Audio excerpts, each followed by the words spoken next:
सो hey guys, कैसे हैं आप लोग। तो welcome back to the channel again. And आज हम कंडीशनल फॉर्मेटिंग के आगे के ऑप्शंस देखेंगे। तो कंडीशनल फॉर्मेटिंग ऑप्शन के बाद देखिए फॉर्मेट एज टेबल है। तो कंडीशनल फॉर्मेटिंग और इससे पहले की वीडियोस आप देखने के लिए एक्सेल की प्लेलिस्ट आप चेक कर सकते हैं। तो इससे पहले की वीडियोस देखने के बाद ही आप फिर आगे का देखेंगे ताकि आपको क्लियर समझ में आएगा सारी चीज़ें। ठीक है, और अगर आप चैनल पे नए हैं तो आप चैनल को सब्सक्राइब कर लीजिए ताकि चैनल पे आने वाली वीडियोस सबसे पहले आप तक पहुंचे। So guys, format as table का मतलब है कि जब कोई हम टेबल बनाना चाहते हैं, यानी कि जब हमें कोई टेबल बनानी है, तो जाहिर सी बात है कभी कई बार ऐसा होता है कि हमें कोई टेबल बनानी है तो हम उसको एक फॉर्मेटिंग देना चाहते हैं। तो फॉर्मेटिंग देने का मतलब ये हो गया कि एक तो तरीका ये है कि आपने कोई टेबल बनाई पहले और फिर उसके बाद उसमें फॉर्मेटिंग अप्लाई कर दी। फॉर्मेटिंग मतलब किसी भी तरह का फॉर्मेटिंग हो सकता है, चाहे वो टेक्स्ट की फॉर्मेटिंग हो सकती है या फिर सेल की फॉर्मेटिंग हो सकती है। ठीक है, कि सेल कैसा रखना है, टेक्स्ट कैसा रखना है। दूसरा तरीका ये है कि हम क्या करेंगे कि हमें कोई नया टेबल बनाना स्टार्ट करना है तो हम पहले ही क्या करेंगे, इस ऑप्शन में से जो डिज़ाइन हमें पसंद आ रहा होगा, जो हमें अच्छा लग रहा होगा, जिसे हमें अपने टेबल पे अप्लाई करना है, वो हम पहले ही सेलेक्ट कर लेंगे। सपोज मैंने ये ले लिया और ओके कर दिया।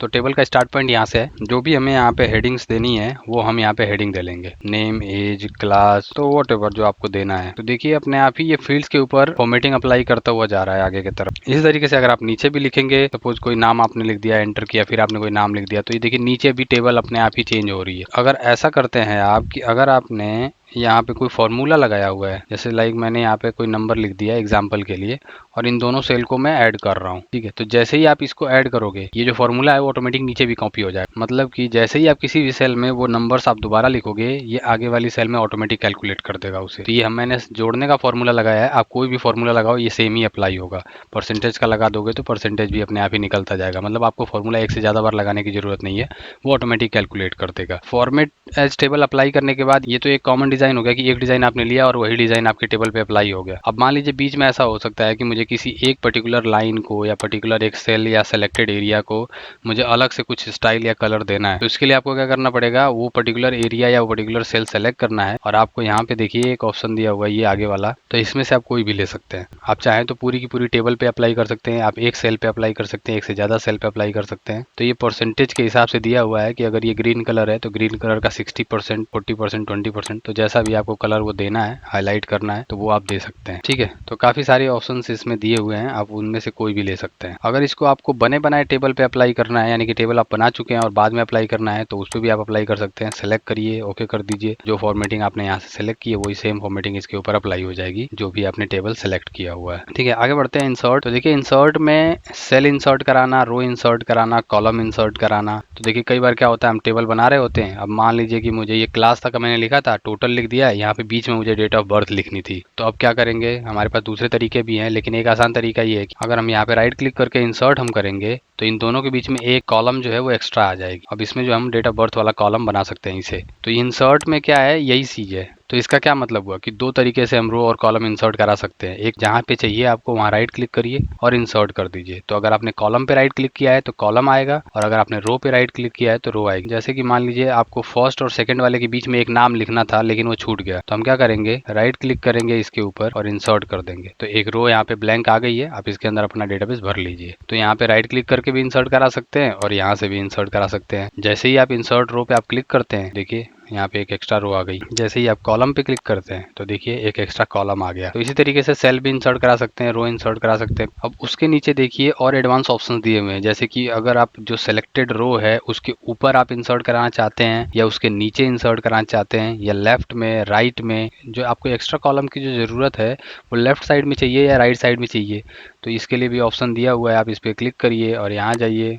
अब यहाँ पे मान लो मुझे लेफ्ट में चाहिए तो मैंने लेफ्ट क्लिक कर लिया, मुझे राइट में चाहिए तो मैं राइट सेलेक्ट कर लूंगा। तो ये एक एक्स्ट्रा कॉलम आ गई है। इसी में और भी ऑप्शंस दिए हुए हैं इंसर्ट में ही। तो देखिए सीट इंसर्ट कराने का ऑप्शन दिया हुआ है। तो देखिए यहाँ पे इतनी सीट पहले से है, 2, 3, 7 और 8। अब जैसे ही हमें यहाँ पे इंसर्ट सीट पे क्लिक करेंगे तो देखिए सीट नंबर 10 आ गई। नेक्स्ट हम दोबारा क्लिक करेंगे तो सीट नंबर 11 आ गई। ठीक है, तो यहाँ से हम सीट इंसर्ट करा सकते हैं। सो नेक्स्ट है डिलीट। देखिए इंसर्ट का ठीक अपोजिट डिलीट। सेल डिलीट भी यहाँ से कर सकते हैं, रो डिलीट कर सकते हैं, कॉलम डिलीट कर सकते हैं। तो इंसर्ट और डिलीट दोनों को करने के लिए दो तरीका हो गया। एक यहाँ से भी राइट क्लिक करके भी इंसर्ट करा सकते हैं और डिलीट भी कर सकते हैं, और इसी तरीके से यहाँ से भी डिलीट कर सकते हैं और इंसर्ट करा सकते हैं। ठीक है, जैसे मान लो मुझे टोटल वाला कॉलम नहीं चाहिए तो राइट क्लिक किया, डिलीट। अब ये वाला हमें दोनों रो नहीं चाहिए तो राइट क्लिक किया, डिलीट। एक और मजेदार चीज बताता हूँ, आप जितने कॉलम या जितने रो सेलेक्ट करके रखेंगे और राइट क्लिक करके इंसर्ट करेंगे तो जितने सेलेक्टेड रो या कॉलम होंगे उतने ही रो या कॉलम इंसर्ट हो जाएंगे। देखिए मैंने 3 सेलेक्ट किया हुआ था तो 3 कॉलम आ गए। इसी तरीके से अगर मैं रो की बात करूँ तो देखिए मैंने इतने सारे रो सेलेक्ट किए और राइट क्लिक करके इंसर्ट किया तो इतने सारे रोज यहाँ पे आ गए। देखिए तो जिस तरीके से हम सीट इंसर्ट कराते हैं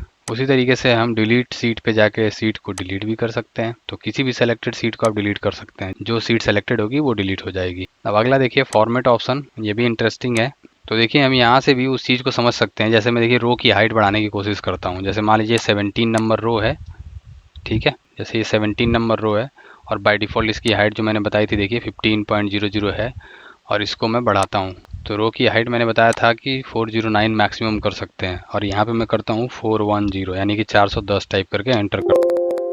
तो देखिए यहाँ पे एरर क्या आ रहा है कि row height must be between 0 and 409, ठीक है। तो यानी कि 409 से आप कुछ भी नीचे देंगे वो ले लेगा। तो मैं दे रहा हूँ 60, देखिए 60 आ गया। यहीं से अगर मैं इसको रो हाइट दे दूँ 100, यहीं से अगर मैं इसकी रो हाइट दे दूँ 100 तो देखिए ये 100 हो गया, ठीक है। ऑटो फिट कर दोगे आप तो जितना डिफ़ॉल्ट होता है वो हो जाएगा।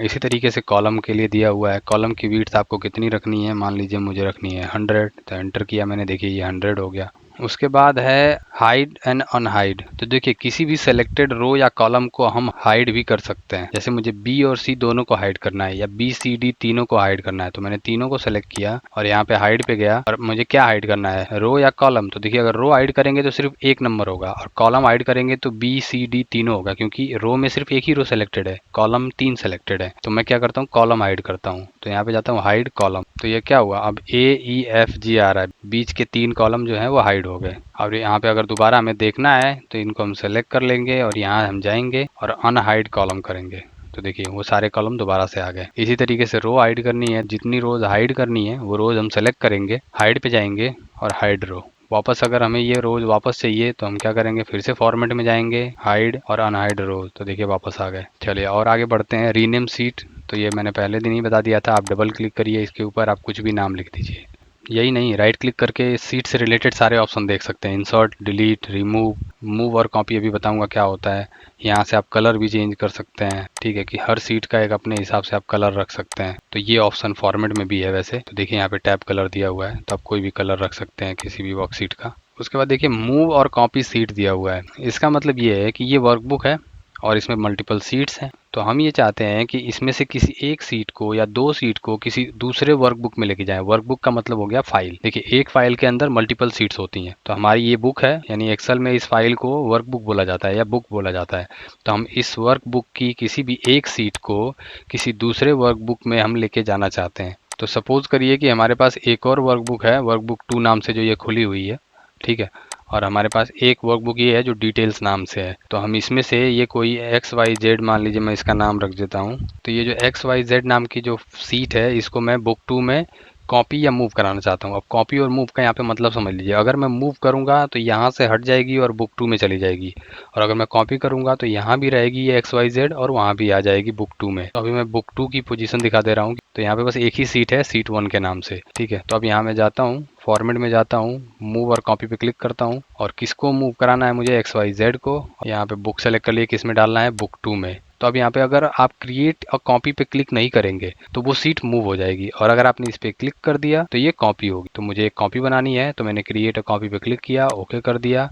तो देखिए ये बुक 2 है और बुक 2 के अंदर हमारी ये जो एक्स वाई जेड नाम की सीट है वो आ चुकी है। इसी तरीके से अगर डिटेल्स में जाएंगे तो यहाँ भी एक्स वाई जेड अवेलेबल है। तो ये कॉपी और मूव ऐसे ही काम करता है। इसके आगे है प्रोटेक्ट सीट, काफ़ी अच्छा ऑप्शन है। अगर मैं चाहता हूँ कि मेरी सीट पे कोई लिख ना पाए, जैसे अभी देखिए कोई भी आएगा मेरी सीट में चेंज कर देगा, मैं चाहता हूँ कि फाइल खोल के भी कोई ना लिख पाए इसके अंदर, तो प्रोटेक्ट सीट पे जाइए। तो यहाँ पे आप पासवर्ड लगा दीजिए, जैसे मैंने ले लिया 1 2 3, ओके कर दिया मैंने, यहाँ कन्फर्म कर दिया। तो ये देखिए ये पूरी सीट प्रोटेक्ट हो चुकी है, राइट प्रोटेक्टेड हो चुकी है। मतलब इसके अंदर अगर आप कुछ लिखना चाहते हैं देखिए ये बता देगा कि ये प्रोटेक्टेड है।